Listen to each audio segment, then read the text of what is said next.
Welcome to this week's edition of Black Authors Matter TV, where we interview the latest movers and shakers in the African American literary community.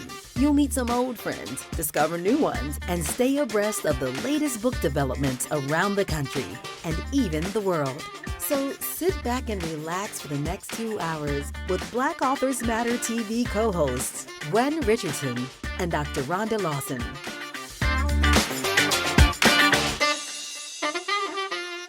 Hello, and welcome to the July 23rd episode of Black Authors Matter TV. I'm Gwen Richardson, your host for tonight, along with my well-established veteran co-host, Dr. Rhonda Lawson. Good evening, everybody. Yeah, and we're excited because if we seem a little giddy, we'll be going on the road with the show for the first time this weekend to the Black Librarians National Conference in New Orleans. So we're very excited about sharing the show with them. I'm going to be taking our new line of literary themed t-shirts. Rhonda's going to be bringing some of her shirts and book baskets. I'm going to bring a few of my books, but you know, books are heavy to ship and all that. So yeah, I'm really just going to concentrate on the catalog. Yeah. She has a really nice catalog that's gorgeous for everybody to look at, and she has it online, I think. Somewhere. Yes, it's on my website. Yeah, okay. It's on the website, and it's also on Issue. And if you go to any of my social media platforms, the QR code is on there. You can scan it and go right to it. Okay, it's really nice. And we have one change in the program in terms of our second guest. She had to cancel because of a family emergency. So in the 7:30 or 8:30 segment, if you're on the East Coast, we're going to be discussing some of the books that we've acquired from guests that have been on the show or that are going to be on the show soon. So our first guest, he left as soon as I was getting ready to click him in. I don't know why he did that. But anyway. It was an accident. He'll be back. Maybe so. He signed on twice. You know, as I recall, I believe he signed on like 5 times when he was on before. But anyway, he came back. And so we're going to be welcoming Erick Gray to Black Authors Matter TV. And he has a brand new book out. And today is the release day. So we want to wish him a happy release day for his book, which is called Solomon Dark. I see your hand and all the lines. You know, if I was a palm reader, I would be able to read your future with your pull your screen down just a little bit. Can you hear us? We can't hear you because you muted. Well, unmute. Yeah, unmute and then pull your screen down a little bit more. Just a little bit. You hear me? Yeah. Okay, well, welcome back to the show. I'm glad to be back. You were on, was it like a year ago, something like that, or maybe not even? I believe it was sometime in, was it April, March of this year? Yeah, it was we have so many guests and so many shows that that's a good thing. That's a good thing. Yeah, sometimes it's hard to keep track of everything. So welcome to the show and happy book release day for Solomon Dark. And do you have a copy of your book with you? Yes, I do. You know, I had to keep a copy. Okay, all right, wonderful. So I know you are under the Black Odyssey Media umbrella, and this is your second book under that umbrella, is from my understanding. Is that correct? Yes, my second book. My first book was Gun. Right. Came out October last year. Right. And you write about supernatural or superheroes or supernatural activities in the African American community, but you do it historically. So you might go back to the Jim Crow era or the 1800s and up to the 1970s. So tell us about the new book, Solomon Dark. Okay, well, Solomon Dark is my very first vampire novel. very first one. Oh, Trying, okay. yes. So I'm trying my hand into different things, and Solomon Dog is something I've been yearning to write for a while now. It's about a young slave, Solomon. It takes place in 1850 South Carolina. He's a slave on a plantation. He's married. He's in love to Irene, very beautiful young black woman, and he just had this warrior spirit where he just say he's not meant to be a slave. His biggest fear in the book is losing Irene, and as a black man and a slave, he can't protect her the way he wants to protect her. Right. Right. So he just feels like he's trying to encourage Irene to run north of him. But she has that mentality like, well, we're better off here because if we went north and we're captured, I might lose you. But he's like, I might lose you anyway because I have no control here. We're married, but we are both slaves to master. Anyway, I'm not gonna tell the whole story, but anyway, bad stuff happened. They end up being separated. She sold off because of his actions, and he goes after her, and he's captured. And as he's captured, he has help from ancient slave named Akasha. Akasha promised him power, revenge, true freedom, but you have to become this unnatural being. So in order to find Irene again, he accepts the it's like he accepts the devil's contract, like I can't, and then not knowing what comes of it, Okay. and it just goes like, I mean, the book, it just goes way left, man. It's bloodshed, it's romance, it's uprising, it's historical, it's everything in this I'm book. loving the layers. I mean, it sounds like a story within a story within a story. Yes. And the Interview with a Vampire was based in the South in terms of, it was New Orleans, I think, wasn't it? Yes, it was in New Orleans. New Orleans. Yes, it began in New Orleans, and then I like how they travel from city to city, and They so did. yes, It's a scary movie. I've seen it, but I'm scared to watch it again. Every time it's like on the guide, I'm like, do I really know? It's really good. It's really well done. Fun fact, the author who wrote Interview with the Vampire, Anne Rice, had a home on St. Charles Avenue in New Orleans, and we would drive past her house all the time when I was going to Loyola University, and she would always have a huge Halloween party at her home, and you would see people coming from all over the place going to this party. So she was really into that. She was living it. Yes. Living the fiction. Yeah. That's kind of like the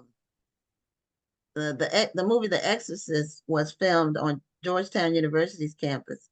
And that's where I went to school. I'm not climbing up those steps. We've gone to those steps. The Exorcist steps. When I was we called them the Exorcist steps. Yeah. And we wouldn't even walk on the same side of the street. Once you got we were scared. We crossed the street. Those Exorcist steps were famous. And it was kind of creepy. It had a spiritual component to it.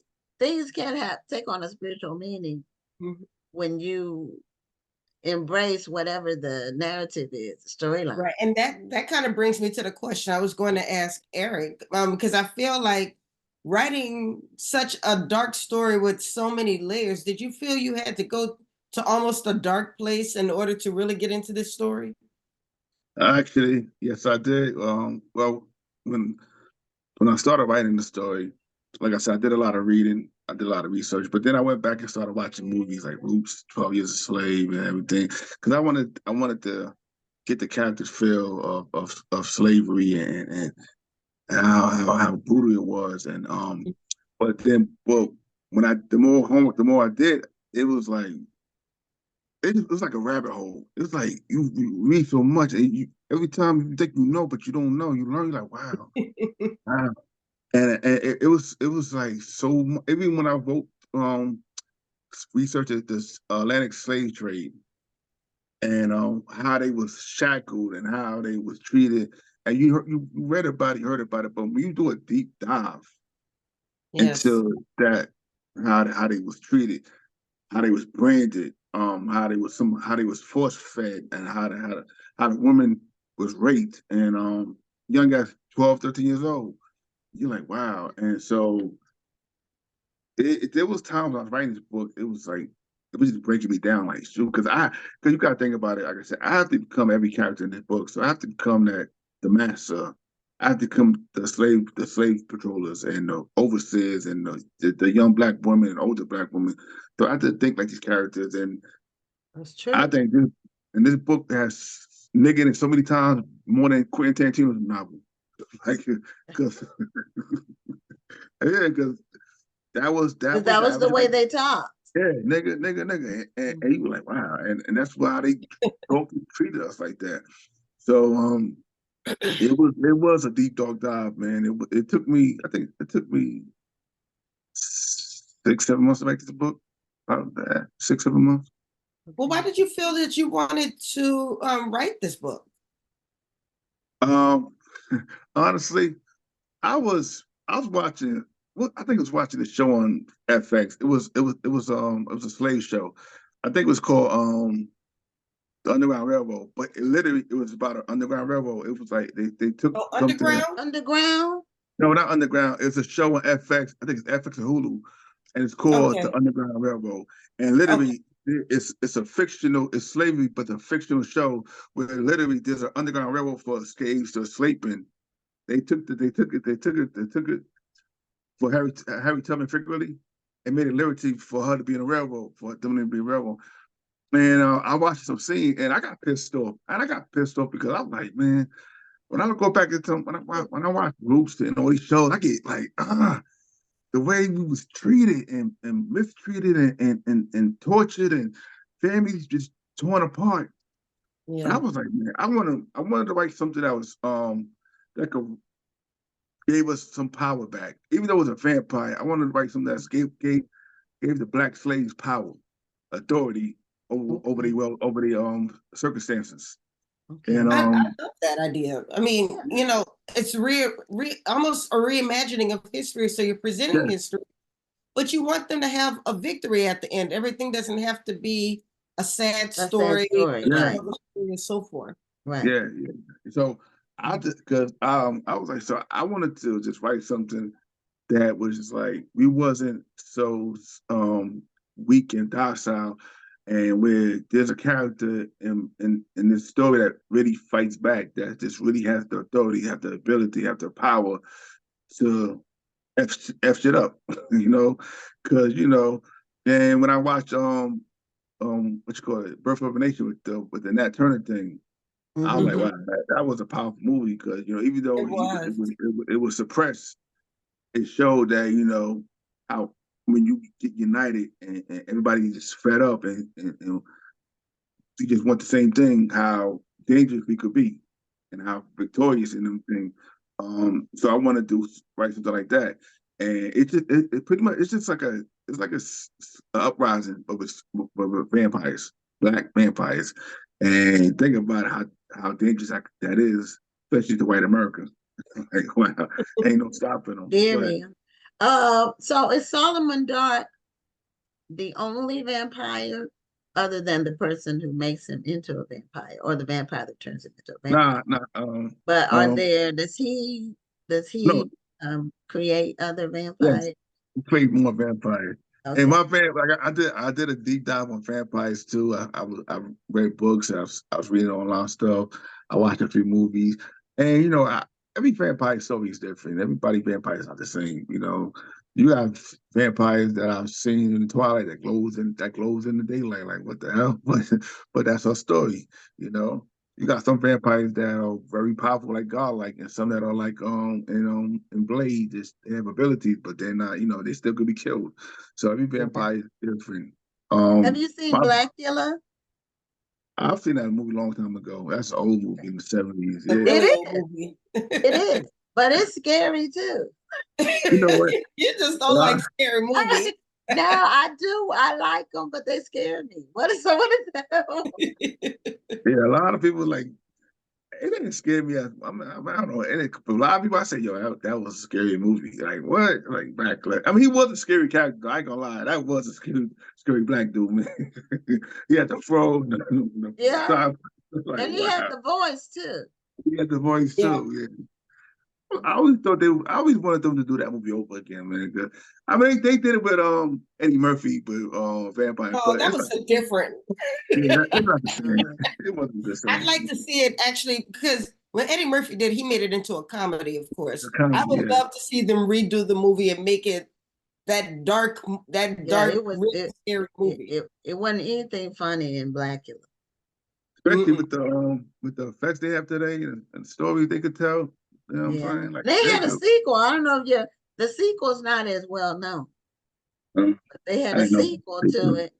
Okay, see, it was Scream, Blackula Scream. Oh. And they brought back, they used his ashes from the first Blackula. And there was like, in the beginning, there's some like voodoo. And then he comes back to life using his ashes and an incantation. That one, they're both scary. But the book is already written. Now, is this going to be a standalone book? Nah, I plan on writing a whole. Have the vampires coming back. Yeah, I was going to ask the same thing. Now that you've written this book, do you feel like you're kind of in this? Huh? And he's done all this research. Yeah, I'm like, I mean, is it going to be a sequel to it, or are you like in this thriller genre to stay? Do you think? Well, I'm doing well. With Solomon, it's going to be a trilogy. I already have the sequel planned out. It takes place in the 1920s with the Italian Mafia, the 1920s, and then I'm gonna do a part 3. But overall, I'm creating a universe with these characters. Like Gunn, like I said, was the catalyst for that supernatural world, and then I have Solomon Dog, and then I've recently finished writing Bronco. Bronco take place in the 1940s and 50s, and I don't know if I said it before, but Bronco is Luke Cage character. And he's a World War II war veteran with PTSD, indestructible, but he has visions of the dead. He's like the Sixth Sense, and he's more like a mercenary for the lost black soul that have never received justice, and they come to him as like he's a mercenary. So like it's like with Emmett Till, his spirit will haunt Bronco for justice. And and I'm gonna do a spoiler alert because this is my story. So in the Bronco, I actually get justice for Emmett Till. I killed off the main 2 characters that killed him in my book. Oh, okay. Well, at least it happened somewhere. Yeah, because you know what? And I said if Quentin Tarantino could do it at Once Upon a Time in Hollywood, I said why not? I mean, hey. So I mean, the family want to come after me, I give them a middle finger. Yeah. We can create our own, narratives and our own worlds, and then it helps empower some people, to have people thinking outside the box. They don't have to be in a box. They don't have to be limited. We can't change time, but we could rewrite it. Yes. Yeah. And inspire. So the Solomon Dog Part 2, is it going to be called? What is it going to? You have a title for it? I don't have a title for it yet. Okay. But he comes back. He comes back. But he's okay. We don't want to do a spoiler on the first book, but so he's a recurring character. Yeah, he's gonna be, because I like his character. I like all my characters, but I like his character. He's my first vampire character, so I'm gonna keep bringing him back. Yeah, I know. The feeling of really liking to write a particular character. It's fun. It's satisfying or gratifying, whichever word is appropriate for that. Right. So. Yeah. It's to write the character, the person the way you want to see them, not the way that they are, or even the way other people might see them. Oh, you did the mute. You muted. Bad. I'm sorry. I'm sorry. Yeah. So was Gun your first book published? I can't remember from the last interview we did. Yeah, it's my first book published with like Odyssey. My very first book, my first urban supernatural published with them. Okay. Solomon Dog is my second. Okay. My third will be I'm looking forward to publishing Bronco. Okay. That's already written and finished. I wrote that I finished it a few weeks ago. So Okay. that's my third. And after that, I have You've another been writing somebody, huh, Erick? Yeah, that's what I love to do. Then Zion, I'm gonna write. I'm doing outline for Zion now. Zion is a werewolf novel. Oh, okay. Yeah, that's a Zion. So, yeah. How do you find your time to write? I love asking this question, especially to people who crank out books like you do. Do you write full time? Yeah, I do write full time. But for me, sometimes the best time for me to write is early in the morning. I take my daughter to camp because she's at camp now, or take her to school when she's at school. And I come home and I make a cup of coffee and I just log onto my laptop and then I write pretty much all morning. Don't eat breakfast, just drink coffee and just sit there and write and take a break, do what I gotta do for the day. And then if I got time that night, everything quiet, I start doing something that night. I think the best time for me. You write all day, all throughout the day. Well, if I could, I would, but most times I think my time is early in the morning, from like maybe 8 to noon, 8 to 11, and then at night I'll probably from like 7, 8 to like maybe 11 o'clock at night. If I'm not too tired during the day. But yeah, and if my day is slow, I might squeeze it some time to do some chapters. Or I do a lot of reading too, so I read a lot of books right now. I just finished reading John Grisham book, The Rogue Lawyer, which is pretty cool. Okay. So, I read a lot of John Grisham books. He's probably the author I've read the most. Yeah. He's written a lot of books too. He's written a lot of books. I mean, him, James Patterson. I read his books. I read Donald Goines' books. Who else I love to read? Michael Bajan, and you got what's his name? Devil in the Blue Dress. Walter Mosley. Mm-hmm. I read all of them. What's the other thing? Go Tell It to the Mountain. I like to read old stories too that take place in the 60s, 70s.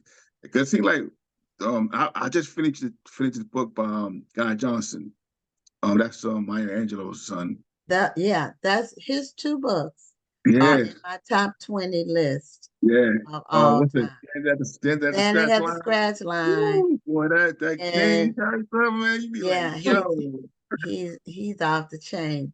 And the sequel. Did you read the sequel? I haven't started. I've got the book here. And it's like that big. And I said, I'm gonna start it. I was like, he writes some big books. Both of his books. And those are the only 2 books he wrote. But they were both excellent. Both excellent books.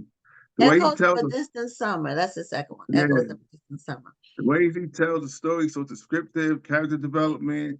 I mean, he just be like, me and my homeboy were like, oh, they should make this into like a series, man, or something. Like, It would be. I read those books. It's been probably close to 20 years ago when they came out. Because he published what, in the 80s, early 80s, he came out, No, I think it's more like the 90s. But anyway, it's been a while since they came out. Excellent books, and I guess they're still available. But those 2, and I hate that he didn't write anymore. But maybe that was all he had, because he put a lot in those books. Sure, when you look at the bloodline. Yeah. He put a lot into those books. I said, "Wow, this man can write." I mean, his mama was Maya Angelou. I mean, right? Like I said, there's some pressure. Like everybody expects Bronny to be great because LeBron was great. Everybody expected Michael Jordan's son to be great, and He doesn't even touch the basketball. Yeah. Sometimes them genes might skip a generation, you know. Yeah. Or it's hard to compete with your dad. Yeah, You know, especially yeah. when they like a high performing person, Yeah. like at the peak, like the best, almost among the best in the world at what they're doing. Yeah. That's tough. It's almost like, why even try? Because it's better to like make your mark somewhere else. Almost, you know, because you're always going to be compared to them. Right, right. Then you gotta ask the question, like with Bron, they like, oh, it's nepotism. You know, he wasn't being it, you know. So I think it's always best to find your own way. If your heart ain't what your parents did, then don't do it. Yeah, your heart needs to be in it. Yeah, I think kids feel pressure to do what their parents did. Like, well, listen, if your heart, if it ain't meant to be, leave it alone because you're gonna embarrass yourself. Yeah, and you don't want to have a low self-esteem because of it, you know. Because the comparison is going to be a natural thing for people to do. You want to be compared to your parents. So yeah. Now tell me about, you said it's a show called Underground Railroad. Rhonda, have you heard of it? I heard of Underground, but I hadn't heard. I know Underground. Yeah, it's Underground. But this show, I might not be saying the name wrong, but it was one season, and it came out a few years ago, and it was about it was about slavery, but it was fictional. What I mean fictional mean was it felt like it was an alternate universe because it was just as brutal. Because there was one thing with North Carolina, there was no black folks allowed in North Carolina at all. So it was it was like no black people was not allowed in North Carolina. I don't care if you're slave or not. And that was it that? Was it a TV show? And the TV show. Was it that show with Regina King that Regina King was behind? No, it wasn't Regina King. She wasn't in it. And in this show, they literally had a railroad underground to help escape black slaves. Underground it was a train, and I was like, wow. They took that really to the next level. They were trying to make Portia Williams feel good by putting that railroad underground. I'm sure you can pull it up. You know, the lady because I'm trying to figure out what if it's that something Crest something. Let me see. There was one season, but I thought it had Virginia King. Was it something called Love Crest? I don't know. My boyfriend fusses at me all the time because I don't watch enough movies. Oh, well, no, this was a show. Well, it's called the Underground Railroad. It came out in 2020. Okay, we'll have to. And it's on Hulu. You said it's on Hulu. It's on Amazon Prime now, but it's called the Underground Railroad. Okay, I don't have. It's a mini series, and it was pretty good. It was pretty good, man. It was very brutal. Something about that. But I don't have Amazon Prime. I don't want it. What I do once a year, they offer the 30-day free trial, and I use that, and I watch whatever. I keep a list of the things I'm gonna watch when I do the trial. Oh, no. I have almost all of the movie streaming services. All the streamings. Yeah, I have Netflix. I don't watch all the movies, but if something's coming on, I like to be able to turn it on and watch it. I don't want to be like, oh, I gotta wait until I subscribe to this. I just want to turn it on and watch it. It used to be it was a book written by Colson Whitehead. It was a book. Oh, okay, yeah, based on his book. Okay, all right. Yeah, I know what you're talking about. Unfortunately, are we gonna stay? Are we gonna keep on a little bit longer? We'll do 5 extra minutes, and then we'll talk about the books before our next guest comes on. We get a little bit longer because our second guest had wasn't able to come on. Yeah. Oh, so okay. We can talk to you a little bit longer. I'm cool with that. Well, so I mean, getting back to your book, so you know your release day is today for Solomon Dog. Yes. And then you say you just finished writing your next book. Bronco. Is that going, Bronco. Yes. Is that one going through the editing process already, or are you done with that as well? I'm done with that now. I just finished writing the book, so right now, literally, I'm like a free agent. So I could self-publish it, or I could pitch it to a publishing company. So I'm like really, literally like up in the air. So I could put it on ebook. So either I'm gonna go independent, or I'm gonna see if I'm gonna pitch it to the publisher, see if they're ready to accept it, take it. But yeah. So, but that book is 95,000 words. It's a big book, man. Right. I don't know. Hefty. Hefty is a hefty size, but not too long. When I write, I'm just zoning out. I look like, oh, how do you feel about that? Because I know a lot of authors are moving toward writing shorter books now. So sometimes it's really surprising when we see an author who's still writing longer books. Was that a conscious decision to make it that long? Nah, it wasn't no conscious decision. It's just a story writes itself. Like it do, because I tell myself I'm gonna try to keep it short, and I try to keep it short. I try to keep it 70,000 words, 75. But then the story just loses. So it's just I don't pay attention to the word count. I might happen to check the word count. Like, damn, I'm already at 70,000. Shoot, and I'm not even there yet. Yeah, So it's called writing it until it's done. Yeah, so I'm not gonna cut it short because like Well, Gun that's the was benefit of being indie too, going that route sometimes. Because sometimes unless you're really well established, where people will accept a longer story, a lot of times they try to keep it within that. They've done research and they say that they have focus groups and all kinds of money. I noticed that you made this book a hardcover.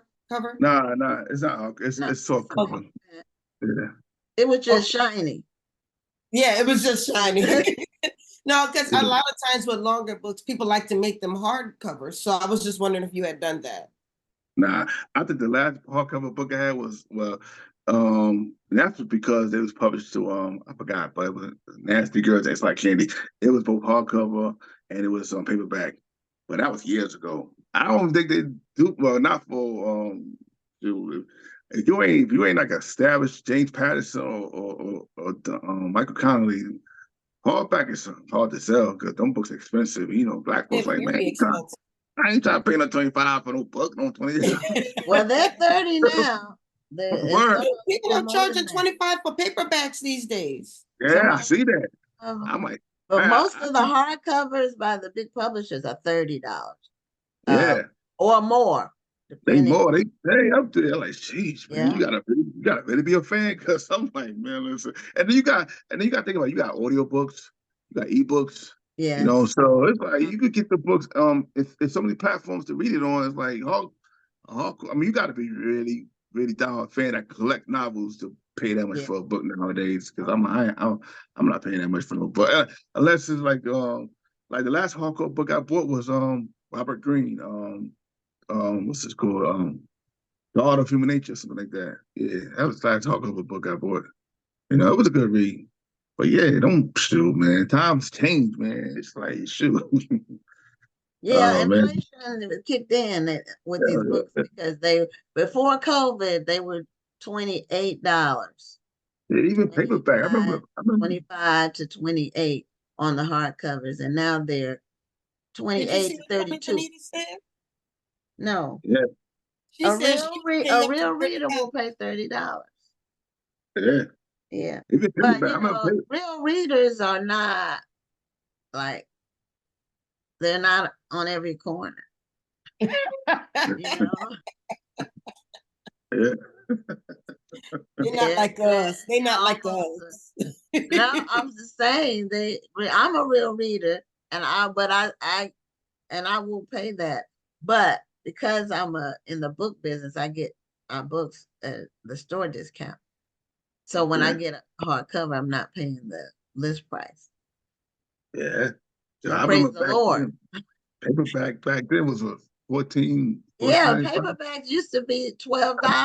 $13. Or I mean the trade size, and the little small one, the mass market used to be $5.99. $5.99. Yeah, now I think paperbacks like $16, $17. Yeah, yeah. And so things have changed. Well, Erick, thank you so much for being a guest. Show us your book cover again for Solomon Dog. Solomon Dog. It sounds like a very interesting story. It is. It's not a big book. This book is about 265 pages, so it's a quick read. Okay. It's available on Amazon, Target, the website. I don't know if it's in Walmart yet. We could check, but I know it's on the website. So, but yeah, you could go on Amazon or maybe your mom and pop bookstore, check it out. But yeah, Solomon Dog, officially released today. And July happy 23rd. release day. Thank you so much. Release day. And that's always exciting. Thank you. And I think okay. Well, thanks for being a guest on the show. And let's stay in touch because we're connected on Instagram, so we got to stay in touch. I will, definitely will. All right, y'all. Have a nice night, baby. Bye-bye. Good night. Okay, well, if you just recently tuned in, if you weren't on for the top of the show, Rhonda and I are going to be taking the show on the road, not the Tuesday night version, but we are going to be going to the Black Librarians National Conference. This is this week, so it's this weekend, and it's in New Orleans. So we're going to be doing some live streaming from there, and also having our line of literary themed t-shirts and a few books. But so we want to sell and make connections and make people aware of the show. And the actually the president of the Black Librarians Conference, the national organization, was on the show a couple of years ago. Michelle Hayes. It's when she first got inducted or elected, or however they do that. So she was on the show, and so we're looking forward to that. And then September 7th, we'll be at the Harlem Book Fair. For those of you all who live in the NYC area, come by. We have a tent that we're going to be sharing with each other exclusively. We're going to talk about the Black Authors Matter TV show and similar things. We're going to be doing some live streaming. So we'll be going live from our Facebook page this weekend, and also at the Harlem Book Fair. So if you get notifications about when we go live, then you'll know and you can check them out. Or if you don't get them yet, go on our page and click the notifications so you will get them. Tony Bonita asked if we're going to the National Book Club Conference. Unfortunately, no. Not this year. Yeah. I do plan to go in 2025, but I will be going to Philadelphia on August the 10th, I believe it is, if that's the Saturday. You mean this year?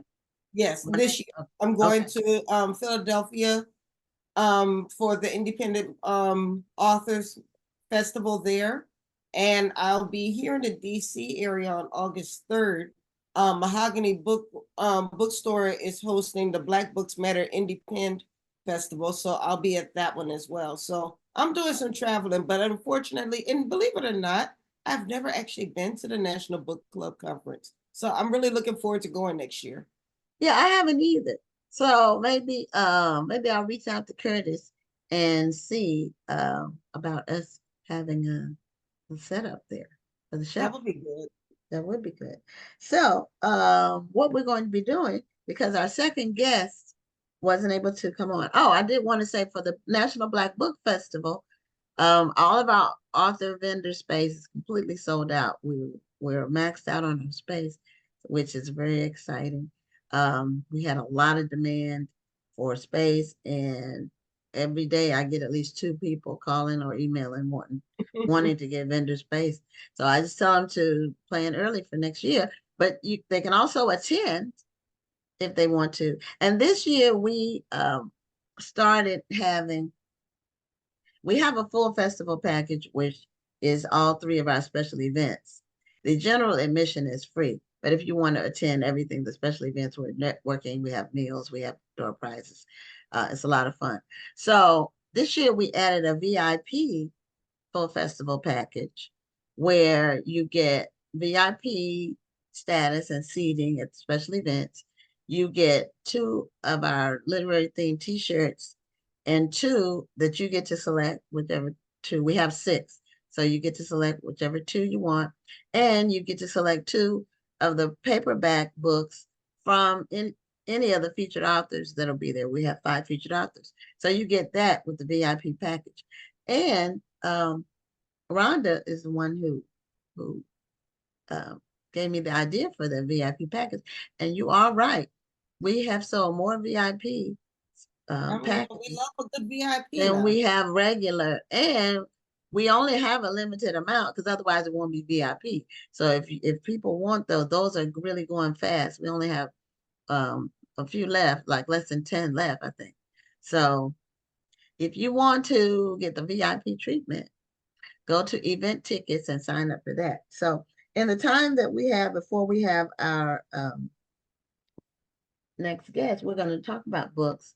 And because I get the actual physical books and I order them a lot of times based on who's been on the show. So I wanted to share some of the ones I've had. And I don't know if Rhonda has any she wants to share because she does more Audible and more ebooks. I've been actually behind on my reading. So well, I am behind. I haven't read any of these books. Oh, okay. Oh, okay. Okay. I don't feel so bad now. I mean, I can tell you about the books I plan to read. Yeah, these are on my to be read. Yeah, which is constantly growing, and I have to move it in different rooms. Well, I will say that I have started reading, but I'm doing it on Audible. What's the name of the movie? I mean, the movie. It feels like a movie listening to it. The Reformatory. Okay, I finished the Reformatory. Yeah, I'm still reading. I don't want you to talk about it. I'm just going to say that it's very captivating. There have been some parts where I have to actually stop what I'm doing and just stare at the player. And I'm like holding my heart because she does a great job with describing emotion. And I think something that a lot of authors sometimes forget about. They tell us how the character feels, but very seldom does Tananarive do actually tell us how the character feels. She describes it and we feel what the character feels. Even with the lashes, you feel that. So I think that's the most captivating part of this story. So enjoy probably isn't the right word for this story because it's a very heavy story. It is heavy. Yeah, but it does clutch you. Mm-hmm. It's worth reading for sure. But it's 550 pages somewhere in there. Yeah, it's long. It's long. So I'm gonna start with the books that I've ordered that are through Black Odyssey Media. And the 2 that I've ordered, these were both guests on the show. Outraged by Brian Copeland. Got that one. And the other one that I got is Tainted Liberties by L.R. Jackson. She was on a couple of weeks ago or 3 weeks. Brian Copeland was on a few months ago. But both of these are through Black Odyssey Media. Okay. And then I ordered, this is the next book in Mary Monroe's series, because you said you were reading Mrs. Wiggins, Empty Vows is one of them. Yeah, I think it started with Mrs. 3. Wiggins, and then was it Empty Vows, and then I think Empty Vows is 3rd. Wait, let me look in. Oh, Empty Vows is in 3rd. Shoot, I don't have the book with me. Well, I'm gonna look in this book and see if it's listed. Love, Empty Vows was 2nd. Love, Honor, Betray. Yeah, Love, Honor, Betray. I have about this much left in that book. Okay. See, this is why I don't read physical books though, because I haven't finished that book because I can't sit down long enough to finish it. This is why I listen to books. Well, this is the next book in the series Double Live. Yeah, I'm gonna have to go ahead and get into that one. And this one, it takes place in the same town. Is it Lexington, Alabama? Where it is? Yeah, Lexington, Alabama. So this is the next book, but it's got different characters. Like I say, I haven't read any of these books that I'm showing you all tonight, but I've ordered these books based on guests who came on the show, and the story sounded interesting. So, and I read a lot of Mary Monroe's books, so including the 3 that the Mrs. Wiggins and those other 2. I read those. Those are her books are page turners because she can really tell a story, and her characters are amazing. So now I also got this one, Long After We Are Gone by Tara Shelton Harris.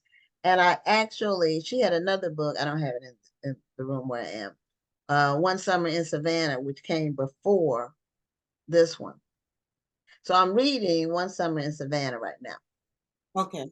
Which is a good read. That's what I'm reading. And then, they were on the show, the 2 Suzettes, the twins. Yes, I remember that. They were on the show with their new sequels that they're doing. They're doing a book 1 and a book 2, and they're connected.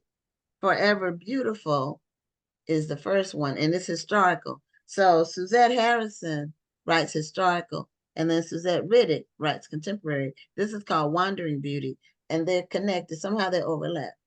So my book club picked this one, Forever Beautiful, for our August read. And it's not that thick, so I didn't want to start. I'm taking 4 books with me on this trip to New Orleans. So you're gonna try to read 4 books in them couple of days. It's 3 days, and at night I could, I don't have a lot of totally quiet time where it's no distraction. I'm telling you, no shade to my family. I'm staying with my auntie. I'm not gonna have any peace and quiet for reading. See, I'm gonna be in a hotel by myself. After the exhibit day ends, I can get some food and read. So that's what I'm gonna do. I may not get through all of them, but I'm gonna take them anyway. You never know. Yeah. So you never know. So this one, okay. Sierra London, I got her book, and I don't normally get romances, but this sounded interesting. It's called Fake It Till You Make It. Let me see. Yeah, Fake It Till You Make It. Sierra London. She was on the show a couple of weeks ago, and both of those are awesome reads, and you see the connections. Okay, so Tony Bonita was talking about, I think, the Forever Beautiful and the Beautiful books. So I'm looking forward to that.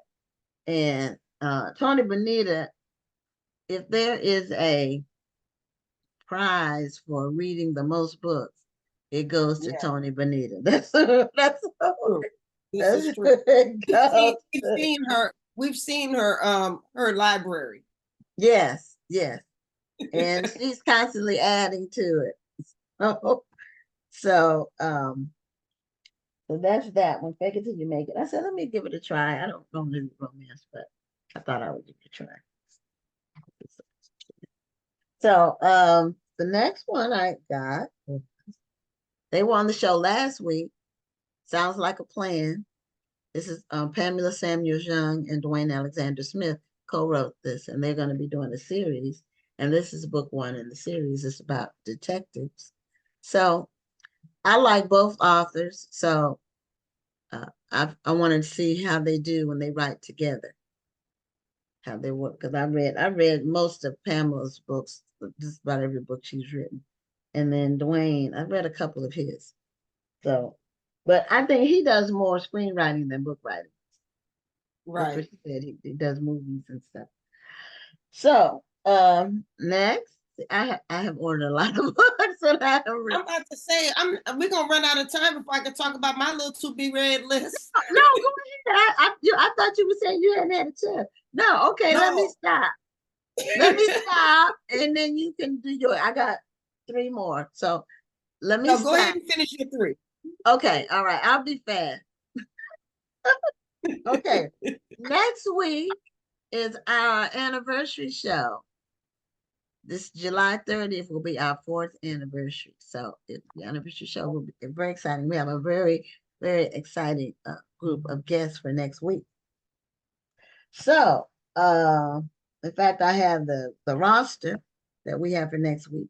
Leonard Pitts, he's been on the show before. This is a new book. It's called 54 Miles. And is it out yet? Well, I guess it's out because I have it, but it just came out. 54 Miles. It's about the Edmund Pettus Bridge. He does historical fiction, but he doesn't. Well, he did go back to slavery time in his book Freedman, which is an excellent book. But his books are very good. I've read several, and he'll go back. Like this is from the Civil Rights Movement, but it's fiction. So it's based in 1965. So that's one I'm going to read, and he's going to be the first guest next week. Damali Peterman, she has a new book out that's called Negotiating While Black. She'll be the second guest. The third guest is Michelle Lindo Rice, who's also a literary agent, but she has a new book out.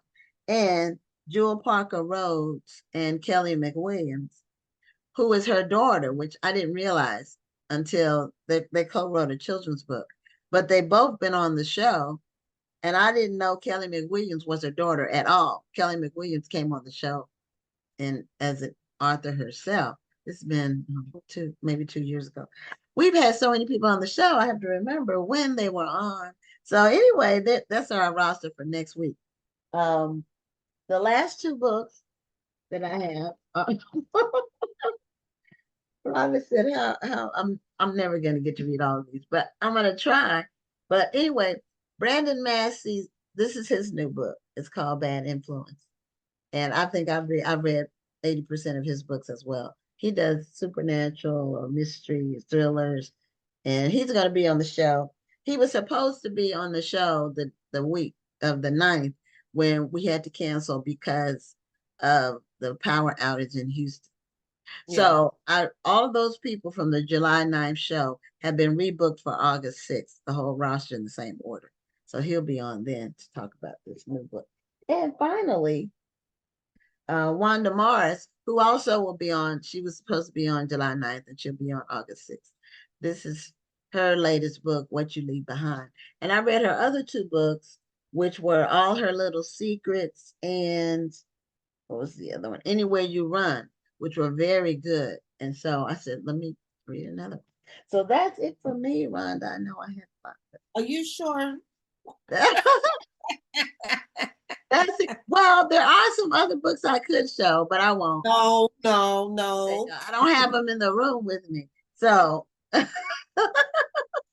let us know about yours. What do you read? Right. Well, since we are coming up on the National Black Book Festival, and there's a couple of things. One, I have my own writing I need to catch up on. I have a very aggressive goal for myself to, number 1, re-release Cheating in the Next Room, because this is the 20th anniversary of my first book, Cheating in the Next Room. So I'm kind of reimagining that story a little bit, and I'll be re-releasing that. And then I'm also going to do a holiday novella, and I'm going to get that out before the end of the year. So I have a very aggressive goal for myself to get those 2 books completed. But in the meantime, so you're going to have them at the festival? I don't think I'll have them at the festival. Okay. I might have them at my event in February, but I don't think I'll have time for October. Okay. Yeah, that would be really aggressive. Yes, that's way aggressive. I don't know. Maybe the holiday novella, because that's shorter, but we'll see. Okay. So that's my writing goal. But what I'm also setting a goal for myself to do is, once I finish the 2 books that I'm reading right now, which is Love, Honor, and Betray by Mary Morrison and The Reformatory by, I'm sorry? Mary Monroe. What did I say? Mary Morrison. Oh, she didn't write that book. No, she didn't. Mary Morrison did not write that book. Mary Monroe. Yeah, and The Reformatory by Tananarive Deuce. So once I finish those books, I want to get into the books of the featured authors that we're going to be interviewing at the National Black Book Festival. So We have Makes sense because you do the interviewing. Rhonda does the interviewing. She does an amazing job. And I only get to see it after the event online because I'm always working. I don't get to see any, I don't get to attend my event. That's the only that's thing. true because you're busy. You know, I'm working the whole time, but I do get to see some of what happened online. And I get to hear from the people who are there that really enjoy themselves. And Well, that's you know, good. I get to talk to the people. The first thing I'm going to read is The American Queen by Vanessa Miller. You know, she just won an award for that book. So I'm really looking forward to jumping into that one. And I'm really, really proud of her. I remember we met each other very early in our writing careers, and we've kind of kept in distant touch with each other. But I love what she's been doing and the direction that her writing has been going in. So I'm really looking forward to reading The American Queen. Okay. I have that book. It's also on my to be read. Awesome. And now I told you I ran into April Ryan last month, and I didn't realize it was her because I just wasn't expecting to see her in that capacity. So, I mean, she wasn't doing anything bad. She was just selling her candles because she has a really nice candle collection, and she was selling her candles. Okay. And I bought a candle from her, and I said, "Oh, you should write a book." She said, "I have 4 books." I said, "Oh, you have 4 books?" I said, "I need to get you on my show." She said, "Yeah, maybe so." And then I looked, she had a picture of herself on her table. And I looked at the picture and I looked at her. I said, "Why you didn't tell me you were April Ryan?" She said, "Well, what was I supposed to say?" And so I, of course, got the candle from her, but I will be reading her book, Black Women Will Save the World. So I'm really looking forward to reading that. And as you know, with everything that's going on in our country right now, this is a really timely book. So I'm looking forward to reading her book. Who else's book am I reading? Now, Quan, a couple years ago, he wrote The Reluctant King. But then earlier this month, he released False Idols, which is a Reluctant King novel, that's related to the first book. So I'm going to try to read the 2, and I'm going to try to start with The Reluctant King so I can have some context. So I'm going to try to get those done as well. And The Reluctant King did really, really well. So I'm looking forward to reading that. Okay. And then Ian Smith. Yep, Ian Smith. He has a number of books, actually. He does. I'm not sure where I want to go. I don't know if I want to go with his fitness books or his mysteries. Yeah. I bought one of his novels. I think it's called The Ancient 9. It sounded interesting. You know, I wish I could like read books like I could just like think them and then they're reading in my mind. Yeah, because I don't like listening. I tried it. Maybe I know you told me you tried it. For me, it's just become a lot more convenient because it's hard for me to sit down and concentrate on a book. Not that I don't love reading because I love a good story, but I just do so many things with the full-time job and the business and taking care of my clients. And then I have 2 podcasts. Yeah. It's a lot. Yeah, so for me, it's just easier to listen to the books. Yeah. But Dr. Ian has Wolf Point. So I may try to read that one. Like I said, I like both of them. I remember I did the Harlem Book Fair with Ian K. Smith a long time ago before he got super famous. So yeah, we were under the same tent selling our books. So he's another one I'm really proud of to see just where he's gone with his career and what he's doing and how he's motivated so many people to keep in shape and lose weight. So I'm looking forward to talking with him. And then, of course, we have Rashonda Tate, the Queen of Sugar Hill, the novel of Hattie McDaniel. I love Hattie McDaniel, so I'm looking forward to reading her book as well. So I have a very busy reading schedule coming up. Yeah, well, you got a lot of travel, so maybe you can read on the train or the plane. Yes. Probably, or listen, either one. Yeah, I might try to actually read on the train. I try to save listening to books for when I'm exercising, when I go for my walks, or if I'm on a long drive. Like today, I had to drive out to Ashburn, Virginia, so that was a good time to do a good dive into the reformatory. Okay, yeah. We read The Queen of Sugar Hill for our book club book for the Kush City Book Club. So it was good. And Rachana was on the show. Yeah, she talked when about it it came out, for the talked book, about it. the book club kickback, which I Yeah. couldn't contribute much because I hadn't had a chance to read it yet. So that's why I said I want to make sure I read it before we do the interview. Yeah. Okay. Well, it is 8 o'clock and it's time for, Vivian Jones Robinson said, I loved reading the Hattie McDaniel book by Rashonda. Great read. So it was a very good read. It was a quick read too, even though it's a biography, but it was good. It was fast. I like biographies to read like novels though.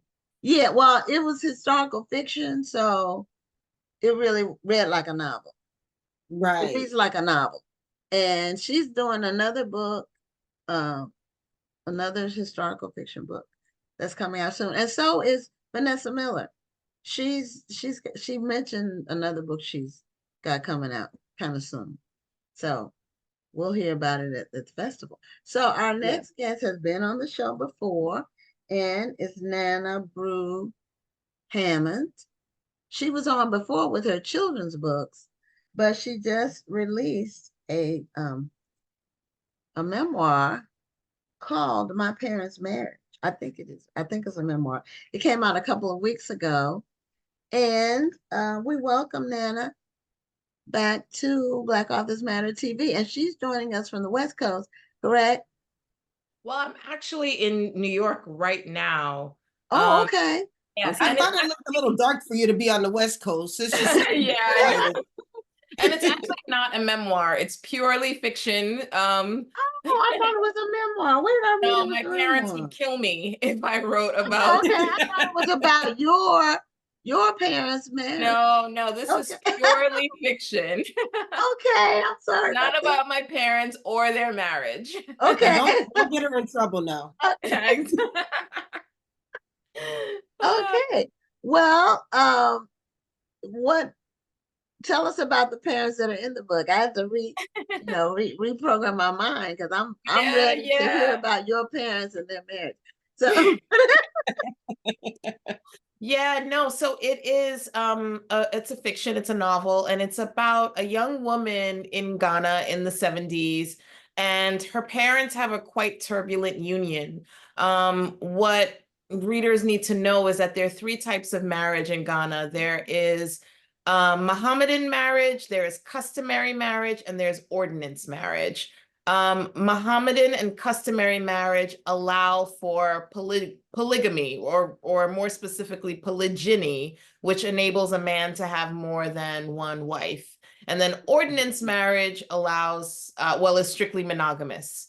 And so because of the sort of probably the tradition that predates all of that, which allowed men to have, multiple partners, a lot of men of means in Ghana, particularly in the time that I write about, would have, a customary wife, maybe a few customary wives, and then would have an ordinance wife. That, it caused a lot of sort of angst within the household, particularly when, the man passed away, because then it's like the heirs are now, you have like two misses fighting over the estate.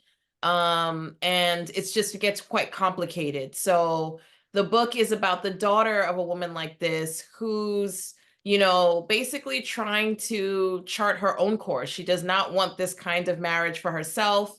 And it's actually causing her to make a lot of interesting decisions in her own relationships. So that's what the book is about. Well, I remember having this conversation with an African man, and I can't remember which country in Africa he was from, but we were talking about how African men have many wives, but he corrected me. He said, first of all, it's not about being able to have sex with multiple women. He said it's more than that. The other thing is that a man is not allowed to have more than one wife unless he's able to take care of all of those wives. So, which is probably like what you said, it was more men of means who may have had multiple wives, because if he couldn't take care of all of those women, he was not allowed by law to have all of those different wives. Is that correct? So, yes, the idea in the book, definitely this young lady, her dad is a man of wealth, and that is actually kind of complicating the dynamic because she's also like she's dependent on him. But the irony is that a lot of his wives are not dependent on him. They have their own money, they have their own resources, and so they're in it because they love this man, and he is actually not the part of the angst that's happening is I think because there are these sort of two kind of conflicting traditions, if you were, that are happening. A lot of wives are like not down, for the multiple, and a lot of the husbands are not always honest about what's going to happen. There's a really good book by a writer called Mariama Ba that came out in, I believe it was the 70s, set in Senegal, and it's I think it's like maybe the mother to this book, because she writes about it's fiction as well, but she writes about a wife who, her and her husband, they're like in the like post-colonial, Senegal, living their lives, enjoying themselves, and then years into their marriage, like 20 years into their marriage, he picks up a new wife, and it's quite devastating to her children. And so I really wanted to examine this less anthropologically. It's not about, it's not like an indictment on polygamy or polygyny. It's not even about that. It's more just, here's a young woman who has seen her mother and other wives of her dad disrespected. She's seen a lot of upheaval and division. Goes along with it. Exactly. So it's more about her emotional response to, what's happening and how it's impacted her sense of self-worth as a woman. Yes, I love it. I mean, I love it because, like we were saying, we hear a lot about polygamy and so forth, but we hear about it more textbookish, like this is what's happening. You don't really think about what is going on in the minds of the women who are going through this, or even what's going through the mind of the man. I think that's one of the reasons why, even though it's an entirely different culture, I enjoyed the Joy Luck Club because it really delved into the emotion of the first wife, the second wife, and so forth. And so this sounds like a really interesting book. Yeah, that's the vision that came to my mind when you were talking about a new wife, the daughter in the Joy Luck Club, where the mother was like a concubine, but the other wife didn't have any sons, and then they took her son from her, and she claimed it, and it was very powerful, that whole sequence of events with that particular. They were all very good, but to me that one was the most powerful, where the I guess the number one wife she was so arrogant and smug, and then she gave the daughter those pearls that weren't even real to curry favor with her, to make her really dismiss her own mother, and then her mother committed suicide, the Harry Carey thing. So there's more Japanese, but it's in Asian cultures. So I thought that was interesting. Now with the polygamy, I don't know if it's how many African countries practice it. We had an employee years ago that was from Kenya, and she her mother was the third wife, and because she was the third wife, she had to, when he got another wife, they had to move back with her parents, because he wasn't providing for all of them. She just got displaced by the new one, and the new ones are always younger, it seems like. kind of like, now this isn't, well, this is polygamy too, because what was the name of that show that was on HBO? Big Love. Did you all see Big Love, where they were Mormons, and he had 3 wives, and the houses were side by side in this neighborhood, but there was no fence between the houses in the back. So he would go from one wife's house to another. They each had different nights when he would come to their house. And to me, this is one of the most humiliating things I can think of. But I guess if you're brought up that this is the way things are, I guess you take a different look at it. Maybe you see it differently if you're brought up in it. But it still has to be painful. That's why, like, I really try to avoid getting into like any kind of moral judgments on it, because I think that, you know, different strokes for different folks. Like, some people are like totally fine with it, and it's not really about that. I think this book is trying to examine is there's a sort of conflict between tradition and modernity. There's a conflict between you know, traditional Ghanaian culture and colonial culture, because ordinance marriage, which is the strictly monogamous type of marriage, was instituted under British colonial rule. And so, there is what happened when the British came in. It's like I liken it in some ways to its own kind of marriage, because it created a union between these two cultures and to these two peoples, even though it wasn't a willing, kind of advantageous union, but it created a union in which a lot of the tastes and a lot of the attitudes were colonized by, the British culture and the British way of thinking. And so, it's like, for example, a lot of women were like, oh yeah, we like monogamy. A lot of women and a lot of men were like, we like polygamy. But then there's like, so then it creates this sort of tension within the culture, because it's like, oh, there's this other way, and I like it like this, and oh, I like it like that. So it's kind of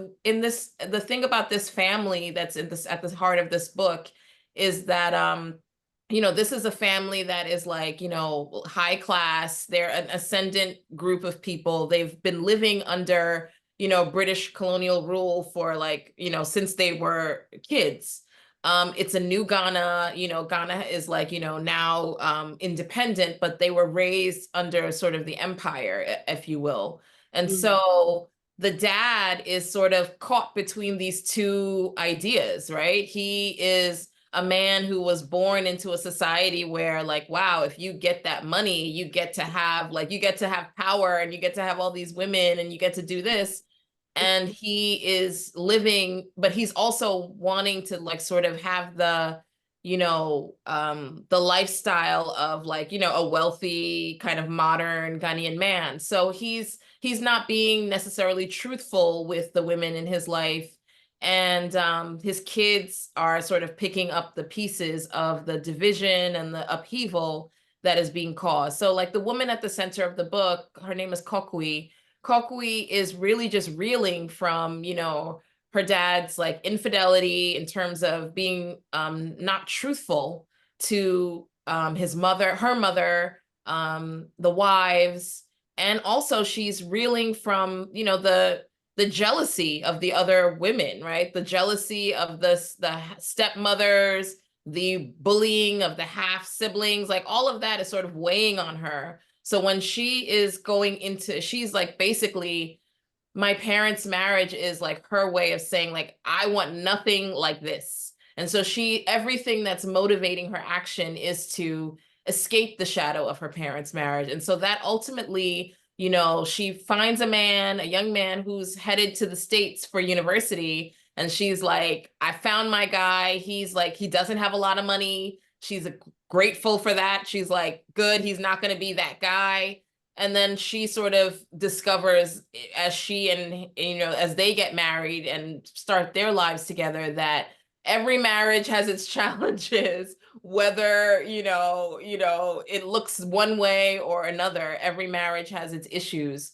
So it's really also about her confronting her own judgment of her mom and her dad, and just really saying like, wow, like, it's not for me to judge. You know what I'm saying?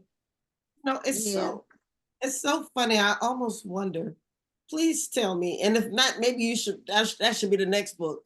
The wife who is good with polygamy because she doesn't want to be under this man all the time. You come every once in a while, we do what we do, and then you go to the other wives and leave me alone. Yeah. Oh yeah. I mean, I'm sure there are many. And I think that the thing too is that what's sort of delicate about the situation too is that we're talking about like finances and an estate, because again, a lot of these things blow up when the man dies. Because when the man dies, then it's like, okay, who is the heir of this estate?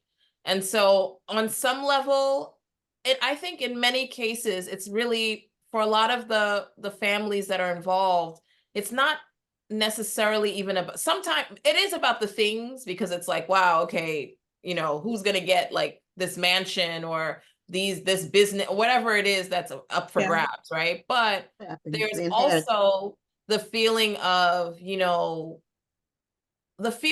like my life mattered to this individual, right? Like I've hitched my tent to this individual, and I'm the wife, like I'm the one, you know what I mean? And so there's a lot, it's complicated. And I think that I really tried in this book to get at that complication, because again, it's easy to kind of look at it from the outside and be like, oh my gosh, like either that's not for me, or like you said, like, all right, that kind of sounds cool. Like I don't have to be a full-time, Let me clarify. I'm not saying at night.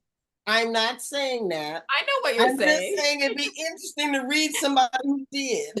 Yes, no, there are books like that. I feel like there are characters like that for sure, because it's like everybody is different, every situation is different. And that book I was talking about, So Long a Letter by Mariam Abba, it's actually the main character is writing a letter to her friend who was in the same situation where her husband took a wife, years into their marriage, and that woman just bolted. She was like, I'm leaving to the US. I don't want anything to do with you. And the woman who's writing the letter stayed, and she's grappling with her decision because her daughter is actually looking at her like, how could you, stay? How could you allow him to disrespect you in this way? So it's very complicated, and everybody who's ever been in a relationship knows, like, it's not like only the people who are in the relationship truly understand the dynamics of it. So it's really, again, this book is not about judging polygamy. It's not about that. It's really just, again, about this one woman's story of like, this is what she grew up in. She didn't like it. And she's actually making a lot of decisions that are for good and for bad that, she's going to have to, deal with for herself.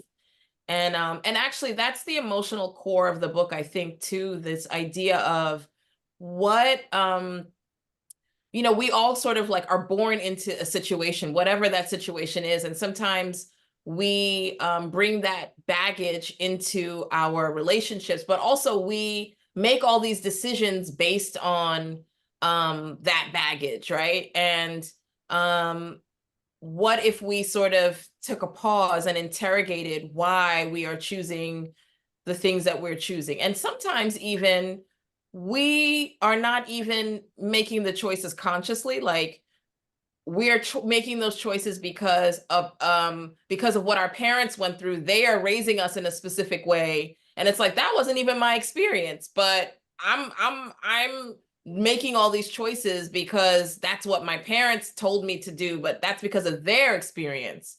And so I wanted us to interrogate that too, like generationally, what are the patterns that we're seeing in our families, in our own choices and lives, and what are the ones that we need to break, you know, for our own healing, our own sanity, and for the future.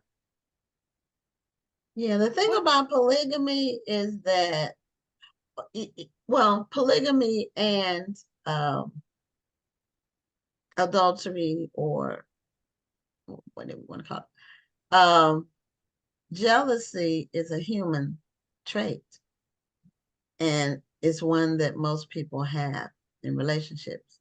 Even if there is polygamy and it's part of the culture and tradition, jealousy is a human response to. Yeah, you know, I Oh, did a lot of research on like sort of, you know, marriage case law. I also read a lot of proverbs, just to kind of really situate myself in like the feelings and the sort of the cultural idea around this topic. And there were a ton, there's so many proverbs on marriage, which I found really interesting. But there were many that were, you know, that address the you know, the delicacy of a polygamous home. Like if you have 10 wives, you have 10 tongues, or you have 10 troubles, or, you know, there were many proverbs like okay. that. Okay. And so that said to me that, like, again, like this is not something that is, you know, a simple or easy or, you know, delicate kind of situation. And again, there's so many things that go into it. It's, some of it is like, it's culture, it's tradition, some of it is financial. You know, the man is, you know, has money, he becomes the caretaker of, you know, a woman, and then ultimately her family, you know, is taking care of her family too. So there's so many things that are built into it. There's, you know, land acquisition that is involved as well.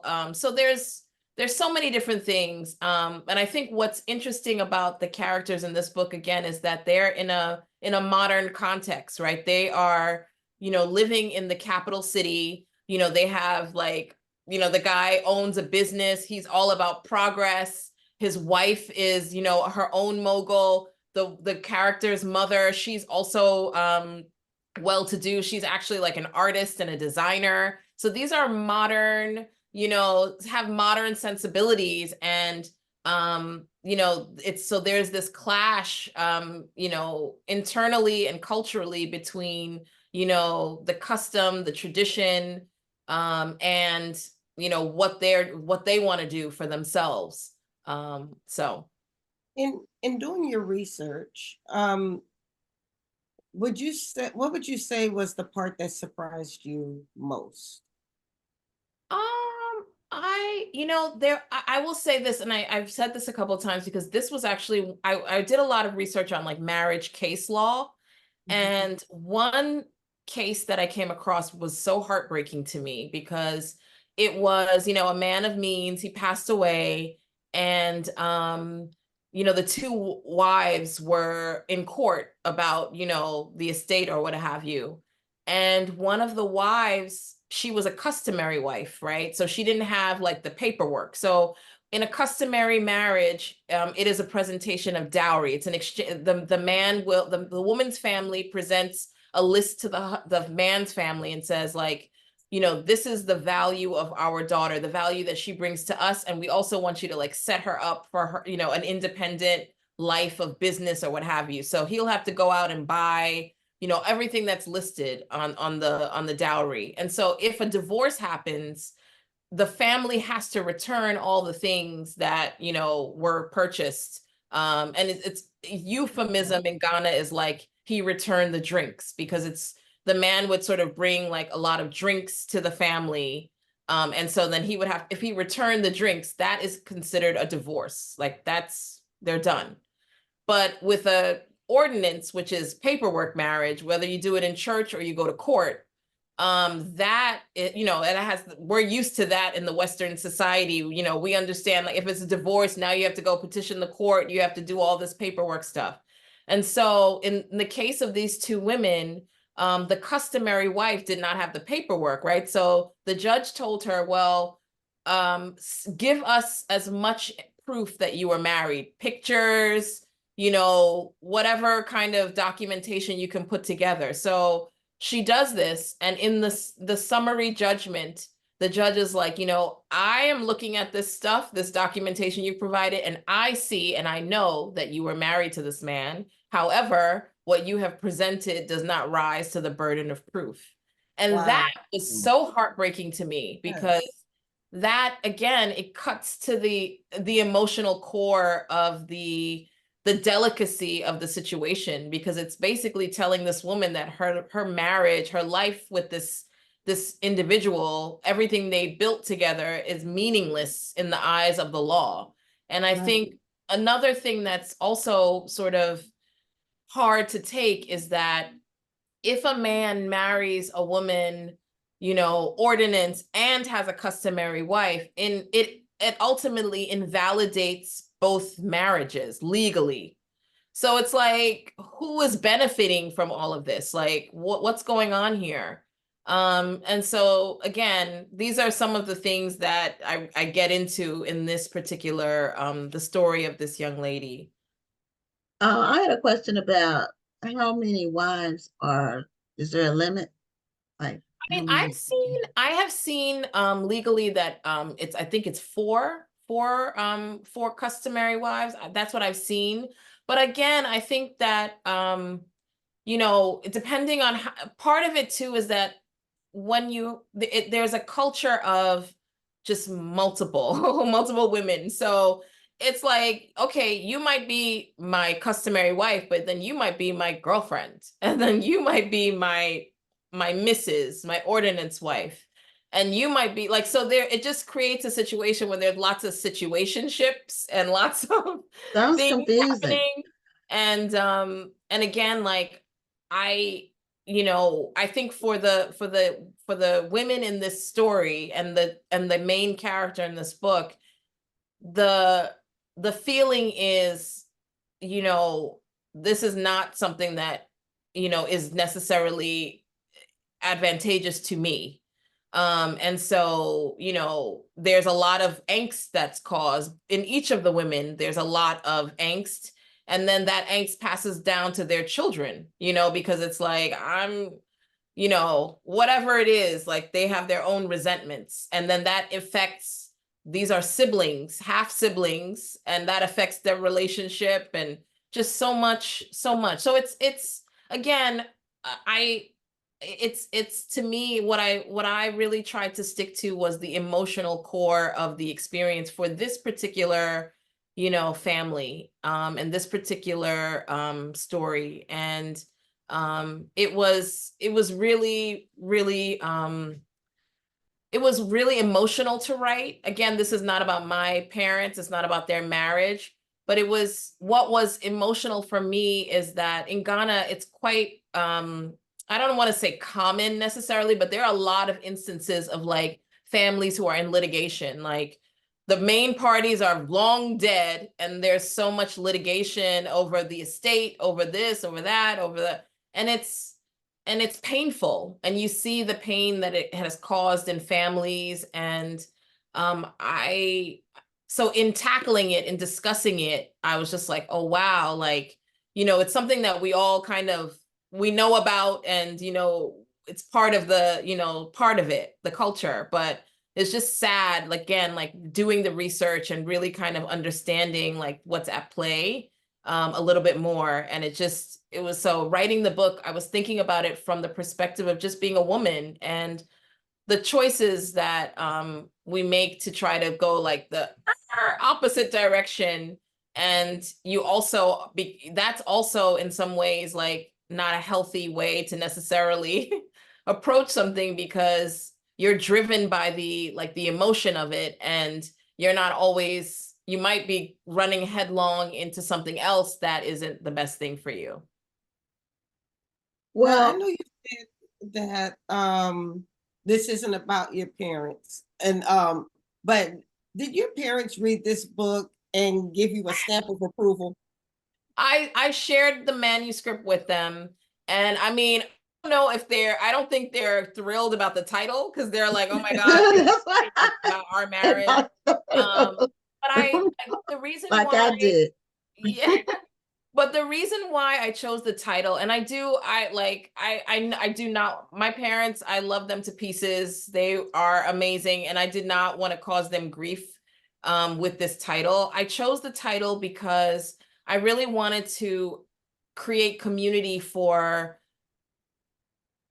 people who have felt that those formative relationships that they grew up around have impacted the choices that they've made. Because when I started, you know, the journey of writing this book, I started having a lot of conversations with a lot of, you know, friends, and I started realizing how many of the choices that we were making were based on not necessarily even our parents. Sometimes it was our parents, but sometimes it was those like formative, those relationships, those things that you saw like of the people around you who when you were growing up.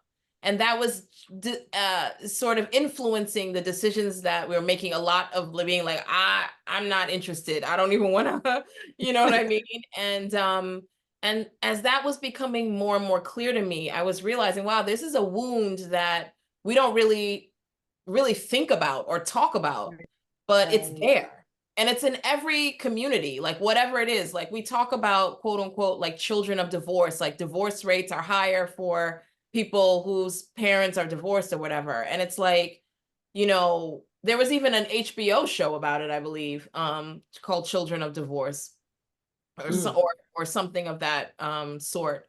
But there's a lot of angst in communities about this topic. And as I got more and more into it, I wanted this title because I wanted to immediately, you know, say like, you know, there's a community here, right? Like I wanted to like gather people around it. But I do want to say to my parents, apologies. It's not about y'all. I don't want to like put you all on Front Street. It's not about that. And I will say too, something that I've also been really thoughtful about, like sort of on the side is, you know, this book, a lot of what is also happening is, you know, so she emigrates from Ghana to the US. And I was thinking about my parents in this regard, in that they were really young when they came to the States, and they had so much pressure on them, right? Like, you know, they had kids, they had, you know, they were going to school, they were in a completely different culture. They were, you know, dealing with racism when they didn't have to deal with that, you know, where they were coming from. There were so many new things that were thrown at them and so much pressure. And so in the dedication I write for my parents, you know, for my parents, their parents, and your parents too, but I specifically wanted to acknowledge that, like, wow, I didn't realize like how hard that must have been, right? Because I'm like, you know, I got married like well into my like, you know, adulthood, and they were young. And so I think I have so much more respect for all that they put together, because I'm like, I'm 46 right now. Like, and when I think about, by the time my parents were 46, like they had raised their children, they had like moved on to other things. And I don't know if in my early 20s, I could have moved to another country and started from scratch and raised a family and done all that they accomplished, you know, send their kids off to college and do all that stuff. And then like go on to like live whole other lives after, you know, we all kind of were on our way. So I really, we are past our time. oh, sorry. No, Yes. no. It was a great conversation, but I'm like, unfortunately, we're running into the next. We're running into our next interview. Yeah. So you've been holding your book up all the whole time, and you know, kudos to you for that. And so people can see the book and they can order it online. And thanks so much for being a guest again on Black Authors Matter TV. Thank you for having me again and this great conversation. Take care. Okay. Thank you. You enjoy yourself and have a great night. You too. Okay, so our final guest is Patricia Raybon, and she writes in the Christian fiction genre, but I think she also writes in mystery and she has a background in the newsroom. So she's going to tell us all about that and how her it's like she's in the newsroom right now. her journey from newsroom to novelist, and how she's done so well with that in her mystery series. So, Patricia, welcome to Black Authors Matter TV. Oh, we need to unmute. 1 second. How's There that? you go. Okay. All right. And thank you for being on our show and introducing us to your work. So you have a background. Did you go to college for journalism? I did. My undergraduate degree is from the Ohio State University. You know how they say that now? Yes. Yes, the Ohio State University. In journalism. Okay. And I have a master's in journalism too.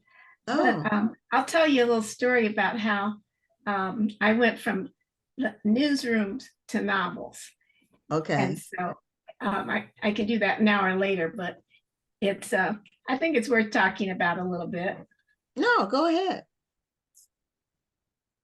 Oh, okay. Well, before I do that, may I also thank you for having me on, both of you, Dr. Rhonda and Sister Gwen.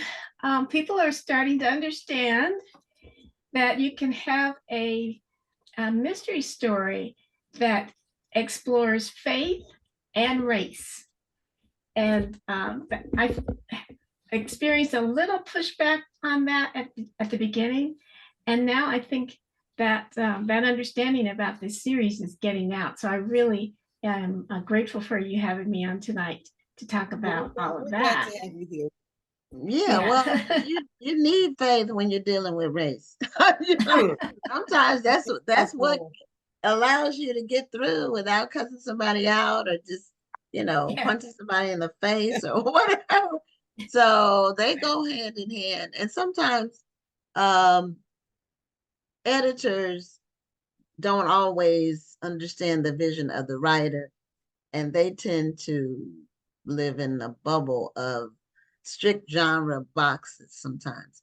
And if your book doesn't follow the formula that they're looking for, then sometimes they are critical, or they won't take it, or they want you to change your story totally. And so sometimes, now, do you publish as an independent author, or are you with a publishing house? I'm a traditionally published. I've always been traditionally published. Okay.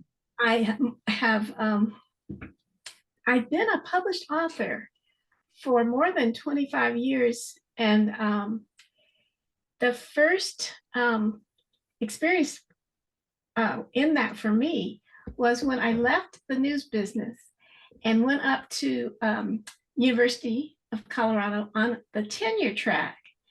And in order to get tenure, I had to have a book published. And so I wrote a book about, I didn't know I was going to talk about it tonight, but it's sitting right here. I wrote a book about my decision to make peace with white America. It was called My First White Friend. Okay. And Penguin published that book. And two things about it. Once I started writing it, I realized that I had as much unfinished business in my family that needed my attention. And so that became part of that book. But my dean at the time said, this is not the kind of book you can write to get tenure in the School of Journalism. I was teaching at the School of Journalism at the university. Mm-hmm. Well, I ended up on the Today Show with that book, and I got tenure. Okay. Yeah, because it would be kind of hard to explain. So I tell that, I tell that story because if it's okay to say this here, if God has put something in your life, has poured something in you, and that's the story that you need to tell right then, tell it. And so despite the doubts of that particular person, the book launched my writing career. And so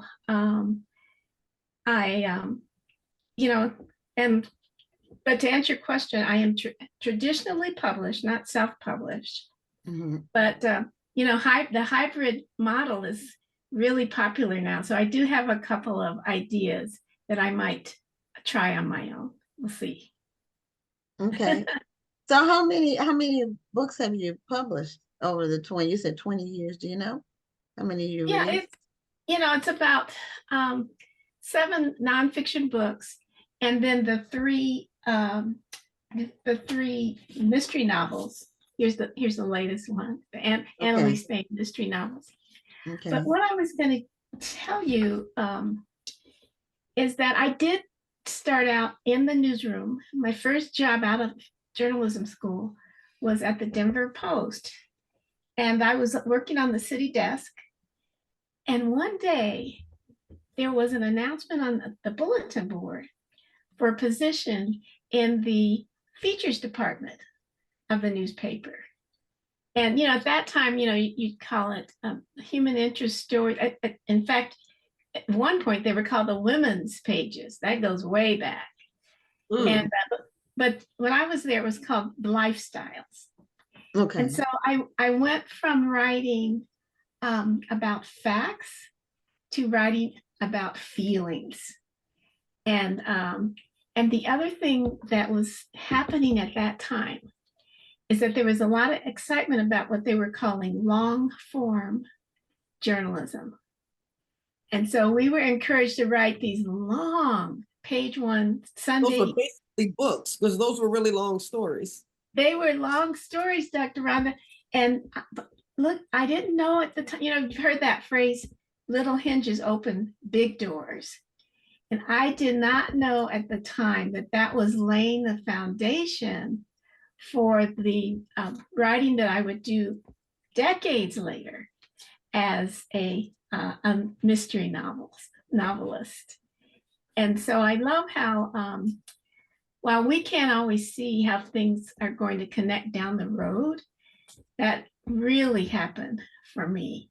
And I can see myself, even imagine myself standing in that noisy, busy newsroom, looking at that announcement on the bulletin board and making a decision, a small decision with no encouragement necessarily from anybody, but to go for it. There you go. Now, I have a journalism background myself. I was a military journalist. So even though I loved fiction writing and I loved story writing, most of my training and my expertise was in journalistic writing. So when I first became a novelist, I had to get used to writing longer sentences. I had to get used to writing more description because I was so used to journalistic writing where things were just a little shorter. We didn't do long flowery sentences. We didn't put a lot of emotion into it. Right. So that was something that was a habit I had to break. So I say all of that to say, when you first started writing novels, having a journalism background, did you notice a difference in your writing styles? I noticed a difference in the expectations of readers.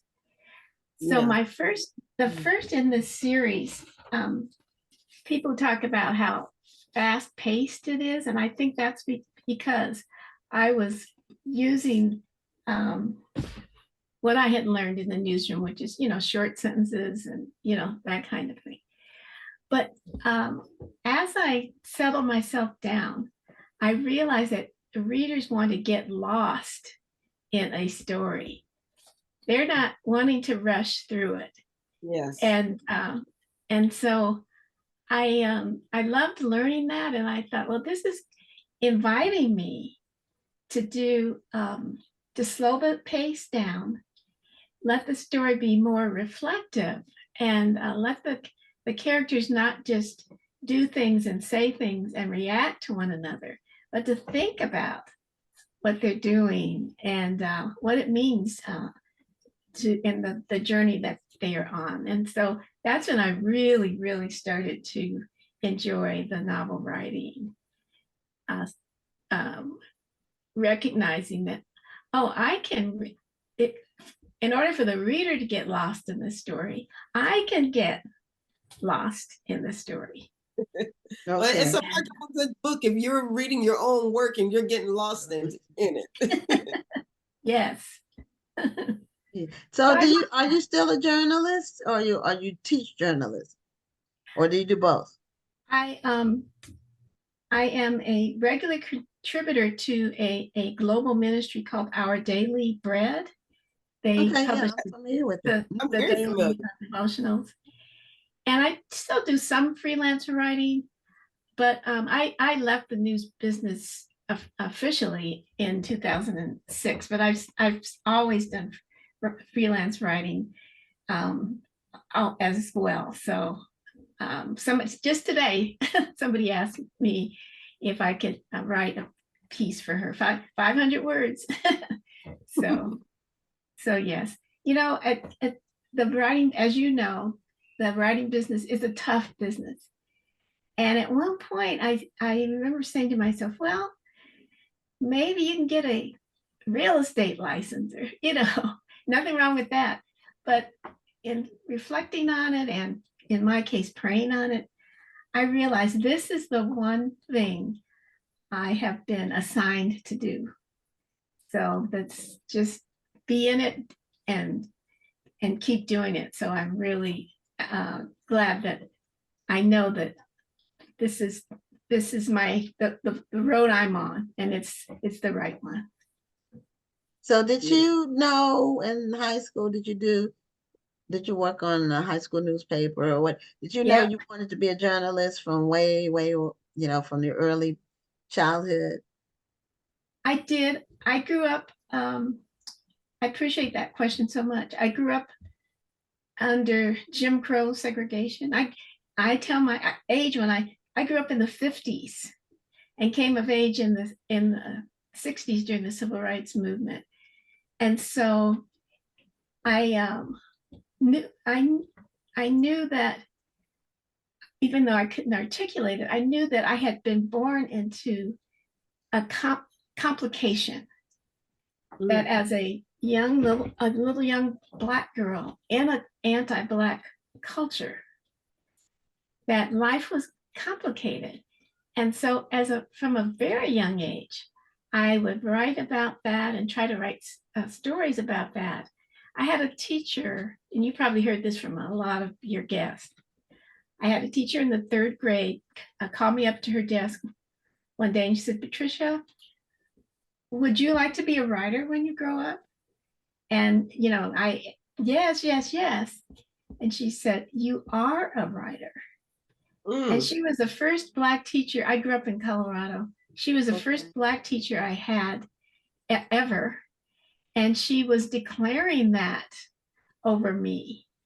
And then my parents never discouraged that dream. And both my parents have passed away, but, you know, they could have said, that doesn't sound like a practical thing to do. Mm-hmm. But they supported that. And my dad, you know, encouraged me to find a way to make a living at it. So that's why I ended up in journalism.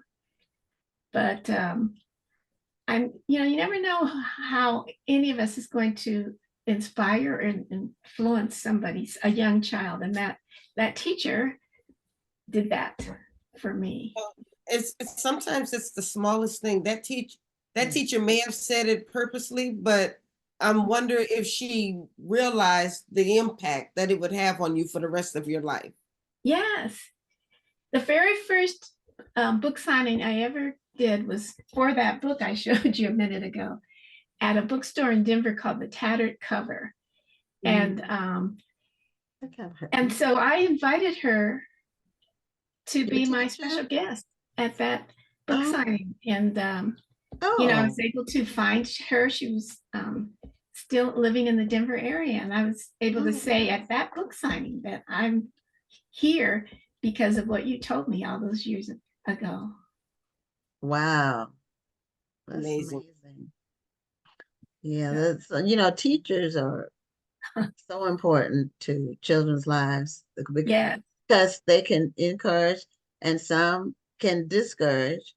And even when they discourage, some people will excel to prove them wrong. Right. And people say that my teacher told me I was never going to go to college, or I wasn't college material, or I was never, something very discouraging. And they gave them more of a desire to excel, to, prove that they could. It was something they wanted to do anyway, but I don't know why a teacher would say that to a child, but. Right. I had a teacher, I was the only African-American girl in my high school graduating class, 200 in Adams County, Colorado, just outside of Denver. I had a teacher who would not call on me through the whole time I was in her classroom. And so if she asked a question and, I raised my hand, and she would look at me and say, well, since nobody knows the answer, wow, we'll move on. So that's a story I told in this book. That is hurtful. Yeah, that is hurtful.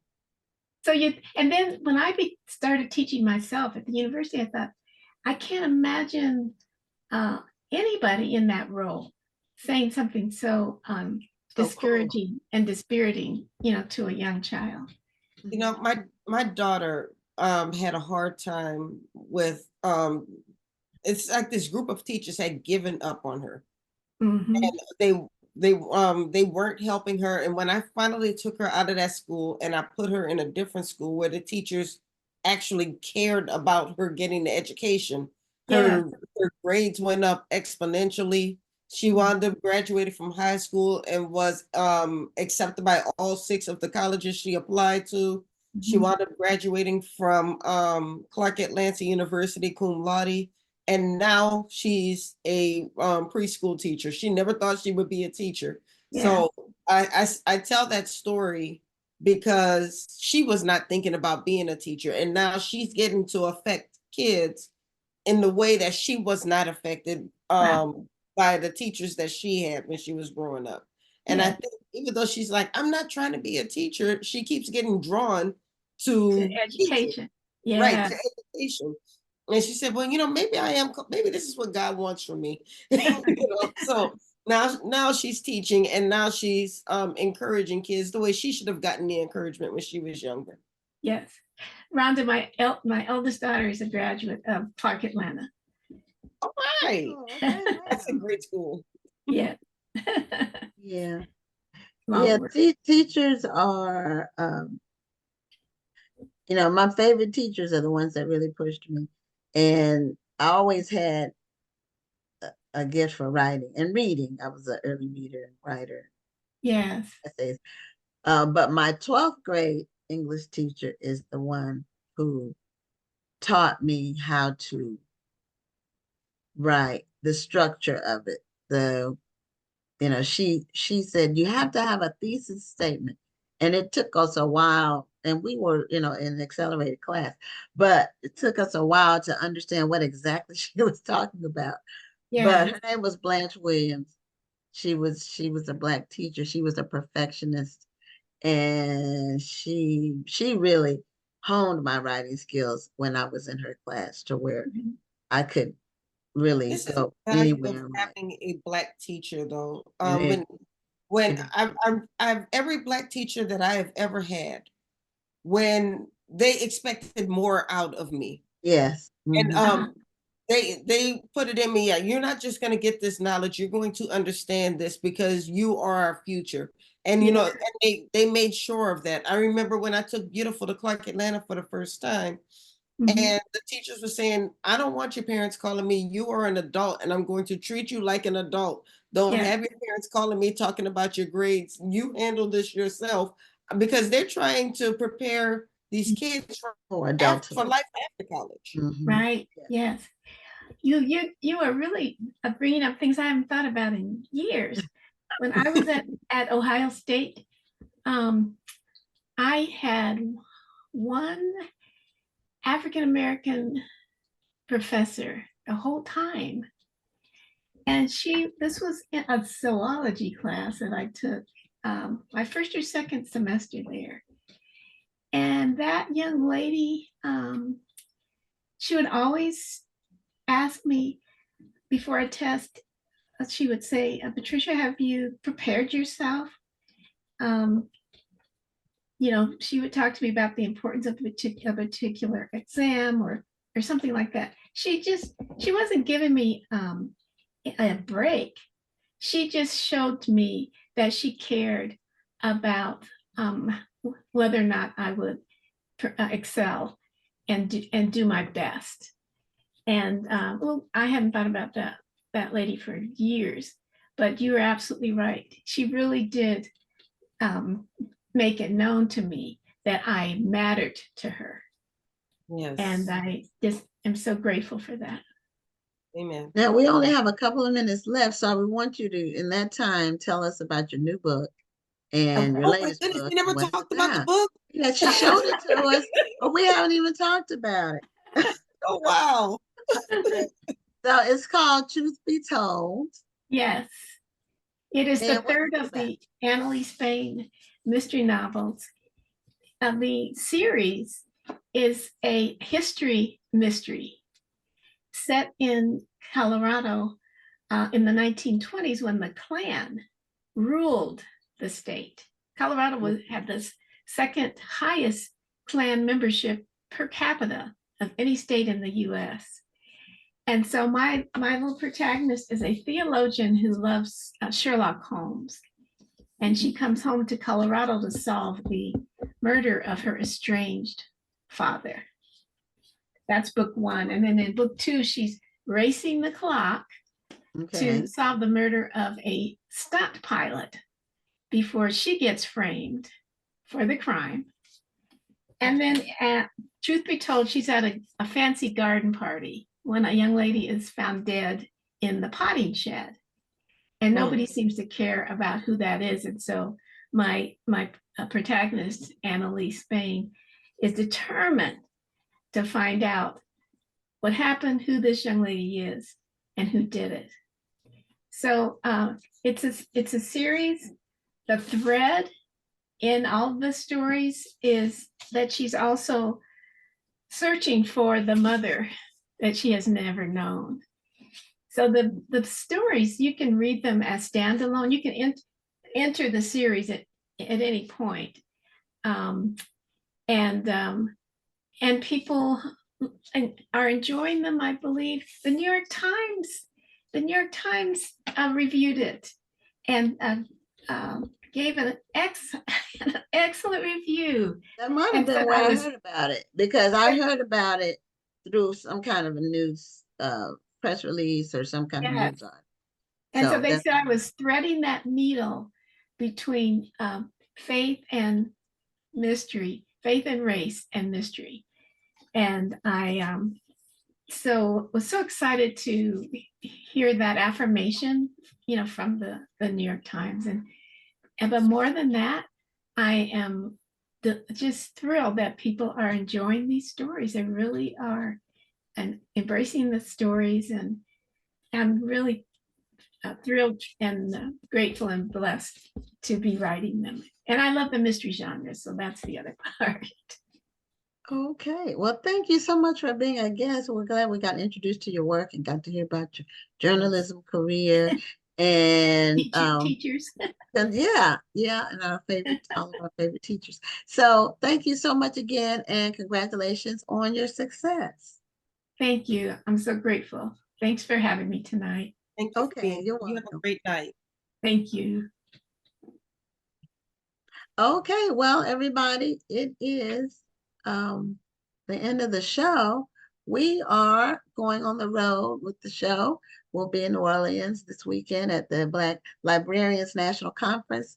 And we're going to be doing some live streaming just so you know, you get to see some of the people there and what we're doing. We're excited about that. So check us out. If you will be going live on our Facebook page, and you get the notifications and when we go live, or you can go on the page, click videos, and watch them after the fact. So that's it for us for tonight, and we are signing off. I'm Gwen Richardson, and we'll see you next week, which will be our anniversary show. And I'm Dr. Rhonda Lawson. Have a wonderful evening and a great week. Thank you for tuning in, and join us next Tuesday at 7 p.m. Central, 8 p.m. Eastern for another edition of Black Authors Matter TV.